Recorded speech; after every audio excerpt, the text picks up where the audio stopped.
want people to pay attention to what they see and less about what they hear.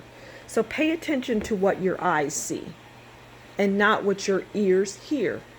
So when you go out into the world and you see things slowly opening up, are your eyes telling you that things are slowly opening up? Or are your ears and what you're hearing and not seeing telling you something different? And actually, what you're looking at on, if you're paying attention to the news, these doctors and all of this stuff that they're telling you. Now, keep in mind that these people weren't accurate about anything. In my opinion, their models said that millions of people were going to die, and I always knew that that was not true. But my point is that you must, at this point, and always really, watch what's happening. Don't pay attention to what you're hearing. Just don't do that. Because it'll cause you to believe something that may not be based in reality. I was talking to a loved one and they were saying, I just can't wait for my state to open and blah, blah, blah, and this and that. And I said, well, I thought that the restrictions were being lifted in your state. I thought that things were changing. But if you were to go out to the internet, you'll see people protesting. We want to open. That's only what so your eyes are deceiving you in that way. When you're at home, I should say. Let me just clarify.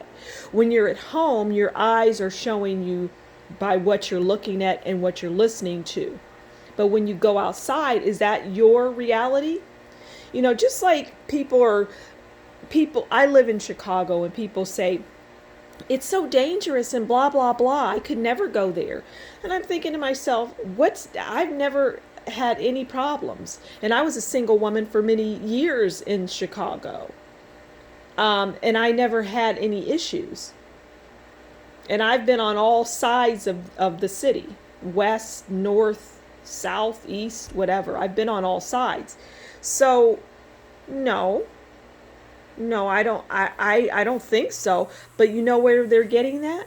They're getting that from the news, and they're getting that from the internet. And so they'll always be fearful.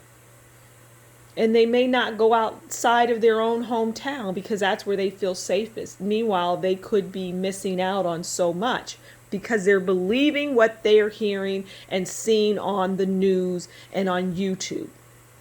And I would suggest that YouTube can be a very dangerous place because there are so many theories and things that aren't reality. I always say this, like somebody could tell me, I could have coffee with somebody and they tell me all about their experience being abducted by an alien. And I will listen to them and I will talk with them about it and I will ask them questions. But at the end of the day, their experience is not mine. That is not my reality. I've never been abducted by an alien. I don't know what that's like. And until I do, I don't believe it.